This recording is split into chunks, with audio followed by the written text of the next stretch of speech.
welcome to Cable 10 Live. I'm your host, Nav Nanwa. Thank you very much for joining us. This is a show we provide you, the Peel viewer, everything that's currently going on in our lovely region. This is also a very interactive show, so if you ever want to join on any of the conversations that we're having here today, give us a call. The number is 905-848-5483. You can also connect with us on social media. It's at Cable 10 Live. Use the hashtag Cable 10 Live, and you get your thoughts or your comments posted on today's show. To kick things off, the Polycultural Immigrant and Community Services Christmas Bazaar is taking place on December 12th from 11 a.m. to 3 p.m. at Sheridan Center, which is located on 2225 Erin Mills Parkway. And join me to talk about this amazing event in further detail. I have from the Polycultural Center Vice Chairman Ned Ismail, Youth Worker Rochelle Mayers, as well as Communications Coordinator Rachel Degonez. Thank you for joining me here to talk about this amazing event. But before we jump into it, give me a bit of some more background as to what the Polycultural Immigrant and Community Services is all about.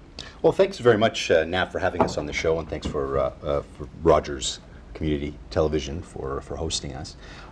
Polycultural Immigrant and Community Services has been around for over 40 years.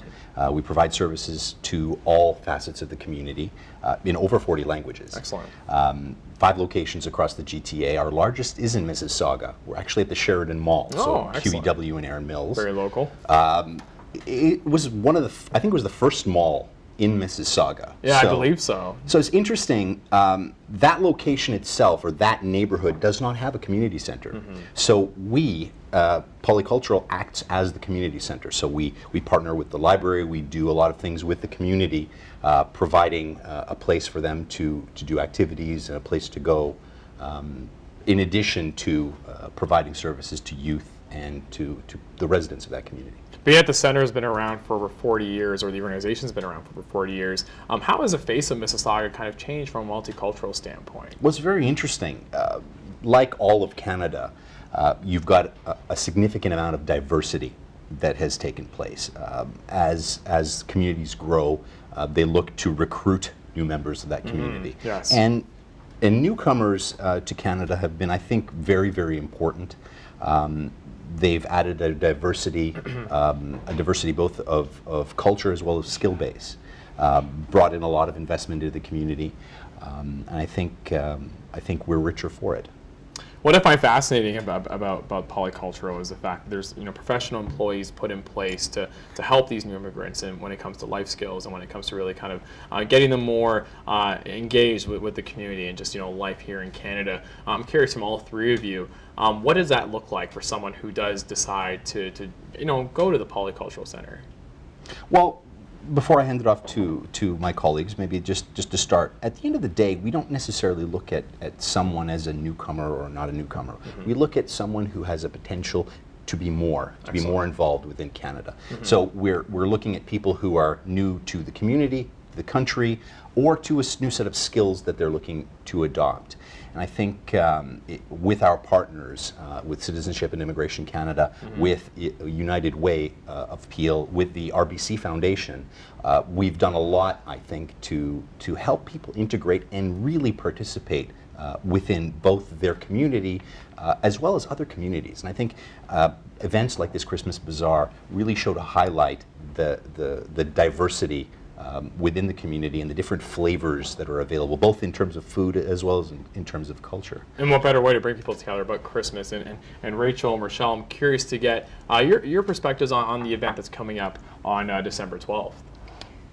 Go ahead. So this annual Christmas Bazaar is in its 4th year this year, and we're really excited to be hosting it once again at our Sheridan Center location in our community room this year, which is slightly different from last year. Mm-hmm. We're going to be doing a bake sale, a book sale. We have live performances. It's going to be a lot of fun for the entire family. Again, 11 o'clock until 3, and we're looking forward to seeing everyone there.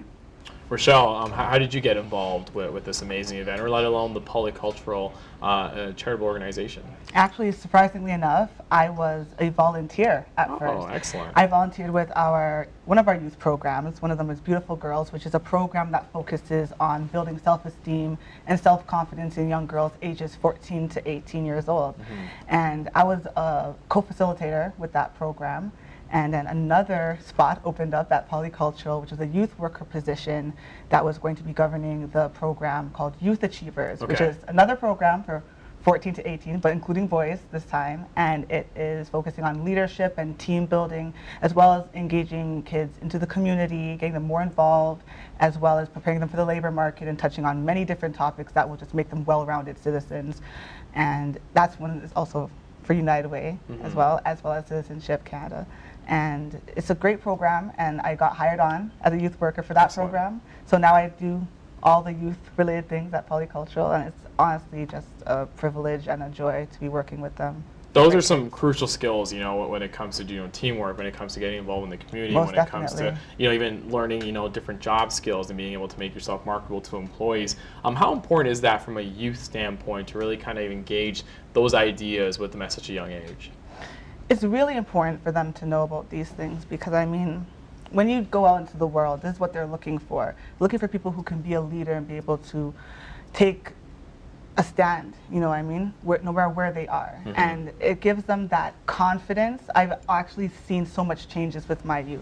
Excellent. Like they'll come into the program, they'll be a little bit shy, but they'll leave with so much confidence to be leaders and to work in team settings, and just they can really just empower themselves, and it's really a beautiful thing to see.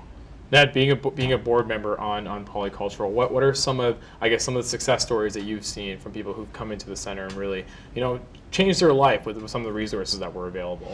Well, I'm one of 10 volunteer board members, Okay. and I think the importance that we place on community service is I think really a priority for us personally.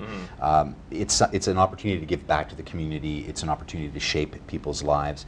What we see is people who come into Polycultural who have either come into a new community where Okay. they don't know anyone. They're looking to build a new set of skills, a new set of contacts. It's excellent to see these people look at developing, whether it's job skills, whether it's language skills, whether it's even skills in networking, get that first job, become fairly successful. And I think the most gratifying thing is to have these guys come back and either give back to the community in terms of, you know, the vast majority of the things in our Christmas Bazaar are Yes. donated, Yes. or coming in to speak to the next generation Yeah, of exactly. people who are coming through the polycultural system. Oh, excellent! No, that's tremendous. And Rachel, I'm curious, you know, from your standpoint, how did you get involved with this amazing charitable organization? I'm actually brand new to the organization. Oh, I welcome. started thank you. I started just in September. Okay. And, you know, actually had very little knowledge about them prior to starting, but have learned so much in my very short time. And I'm really seeing, you know, while going from location to location, seeing the impact that these programs are having on the local communities. You know, a number of partners were mentioned in regards to the work that Polycultural does, but who are some of the partners involved with the Christmas Bazaar coming up on December 12th? So that is a good question. We, sorry. Actually, with our Christmas Bazaar, a lot of our items are donated Oh, from excellent. staff, Okay. volunteers, even some of our clients. Some of our clients even bake, Oh, and they sweet. sell, and they're very delicious. Oh, there's nothing wrong with baking. If it's baking, I'm Trust- definitely there. Me too. We also have a sewing and knitting club at our location, where we have local residents that come into the program and they sew and they taught how to knit, and they'll be making a lot of crafts to sell as well. So Excellent. Sounds like a lot of community we're involvement. very which- community involved. Oh, it's tremendous. It's tremendous. Well, the vast majority of our programs are actually sort of funded programs, whether Okay. it's from Citizenship and Immigration, whether it's from the province of Ontario, whether Excellent. it's from the Ministry of Attorney General. But I think the most important part of these events is that they're community driven. And the idea behind them is to raise money for community driven events. So it's actually the members of the community who tell us what they need, what they would like to see. Excellent. Excellent. You know, one simple example is we partnered with the Mississauga Library Okay. to essentially double the hours of computer availability. Nice. So when they're closed, we're open. When we're open, they're closed. And so what you have is resources that would not necessarily be available are now available essentially 12 hours a day. And I think it's really important to have access to members of the community to tell you what they would like to see happen in their community center, because again, these are resources that are available to them, and it's there to serve the community. How is the organization going about getting this information from its members? Again, what we have is Rochelle and Rachael. Okay. Same name actually. One's in French, one's in English. Yeah, exactly. Again, Rachel and Rochelle are both on the ground. Okay. They have daily contact Excellent. with both youth and with other members of the community, and they talk to them almost on a daily basis. What do we need? What would we like to see? And it's very organic. It's a dialogue that happens. They speak to Rochelle. Rochelle speaks to them. What should we do? Well, this is a good idea. Let's do it. Okay. And that's really how it just comes up. No, it's amazing how proactive the organization actually is, because especially with the changing face of just Mississauga, especially within Peel, we're seeing a lot of different needs that need to be addressed. So it's good that Polycultural is on the forefront there. We only have about a minute left. I'm curious, what are some of the future plans as we go into 2015 for Polycultural? Well, our signature fundraiser is coming up in June. We are hosting our annual Polylicious event now in its 5th year. Excellent. And we're actually going to host it right here in Mississauga. We're going to be at the Swagat Banquet Hall, and we're going to enjoy a South Asian theme. I'm really excited about it personally. South Asian themed entertainment as well as food. The tickets are $75 a piece, and if you need any more information, or to buy a ticket, you can give us a call. Our toll-free number is 1-844-493-5839. And I'm sure we'll definitely display it on the screen. I wanted to thank all three of you for joining me here, and that's again the Polycultural Immigrant and Community Services Christmas Bazaar taking place on December 12th. We'll be back after a brief commercial message.